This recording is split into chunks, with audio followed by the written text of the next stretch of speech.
Em meio à notícia de que a Ucrânia atacou alvos na Rússia, utilizando armamento fornecido pelos Estados Unidos, os presidentes Joe Biden e Volodymyr Zelensky devem se encontrar nos próximos dias. Então, a gente vai a Londres, de onde a Cecília Malan nos conta sobre os detalhes desse encontro. As posições atacadas pela Ucrânia dentro de território russo são posições de ataque, né? De ataque russo, quer dizer, ainda é um ataque defensivo, mas a Rússia, Putin, ficou furioso, né, com esse ataque. Bom dia, Cecília. Bom dia, Mônica. Bom dia a todos. Os dois líderes vão sentar para conversar na França, onde se encontram para o aniversário de 80 anos do Dia da Vitória. Joe Biden quer discutir como os Estados Unidos podem continuar e aprofundar o apoio à Ucrânia. Recentemente, como você disse, Kiev atacou uma instalação militar russa usando um sistema americano de artilharia, destruindo lançadores de mísseis russos na região de Belgorod, perto da fronteira com a Ucrânia. Ataques defensivos usando armas fabricadas nos Estados Unidos foram permitidos, receberam sinal verde de Joe Biden faz pouco tempo. Zelensky também será recebido pelo presidente francês Emmanuel Macron na sexta-feira. Segundo o Palácio do Eliseu, o encontro acontece à medida que os ataques russos se intensificam na linha de frente contra a infraestrutura energética da Ucrânia. O presidente ucraniano fará ainda um discurso na Assembleia Nacional da França. Esses pronunciamentos internacionais de Zelensky no Congresso americano, no Parlamento Europeu, na ONU, entre tantos outros, inclusive o Parlamento Britânico, já viraram uma marca dele nesses quase 2 anos e meio de guerra. São uma forma de manter a atenção da opinião pública focada nas atrocidades cometidas pelas tropas de Vladimir Putin e também de pedir, além de mais ajuda financeira e militar, é claro, uma punição justa para a Rússia. O presidente russo, que compara a Ucrânia de Zelensky à Alemanha de Hitler, virou uma espécie de persona non grata na França e o governo francês desistiu da ideia inicial de convidar uma delegação russa para as cerimônias do dia D. Agora, a principal atração na Normandia esses dias não são os líderes mundiais, Mônica, e sim os ex-combatentes, os mais jovens dos quais estão agora na casa dos 90 anos, heróis que foram cruciais na libertação da Europa da Alemanha nazista. Dá para imaginar, essa é uma época de celebração na Europa ocidental, né? Obrigada, Cecília. O Marcelo Liz está aqui com a gente para falar sobre esse assunto das armas americanas atingindo posições de ataque da Rússia. A autorização de Biden, claro que ia provocar bastante controvérsia e risco, mas alguns analistas que eu li dizem que chegou-se à conclusão que aquela carta nuclear que Putin sempre usa é um blefe. Na verdade, não existe esse risco. Será que não existe mesmo, Marcelo? Bom dia para você. A gente torce por isso, né, Mônica? Bom dia, Cecília, estava até aqui há pouco. A gente torce por isso, porque de fato não foram poucas as vezes em que Vladimir Putin lançou mão dessa carta, pelo menos verbalmente, né, pelo menos no discurso, e é claro que isso assusta o mundo toda vez.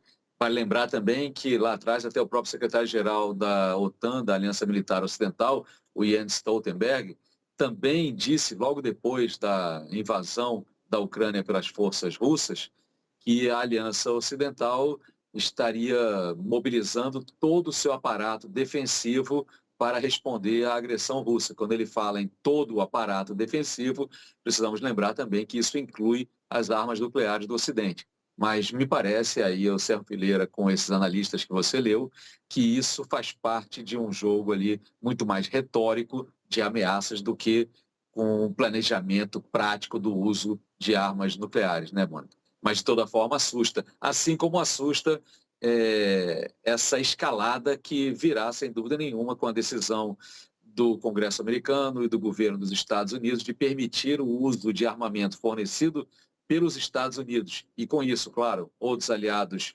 ocidentais para a Ucrânia, para ataques a partir da Ucrânia contra o território russo. Sempre lembrando que esses ataques devem ser aí mantidos em alvos militares. É claro que para isso dar errado é um pulo. Não é à toa que a Rússia também elevou o tom, a sua retórica contra os ocidentais e a Ucrânia também, dizendo que vai considerar legítimo atacar, por exemplo, adidos militares estrangeiros na Ucrânia. Isso vale, por exemplo, para assessores franceses que têm dado ali orientações às forças ucranianas. Lembrando que, nos últimos tempos, por mais de uma vez também o presidente da França, Emmanuel Macron, que recebe lideranças ocidentais nesse momento para os 80 anos do dia D na Normandia, ele já, por mais de uma vez, não descartou enviar tropas para a Ucrânia para reforçar as defesas. Portanto, é um momento de altíssima tensão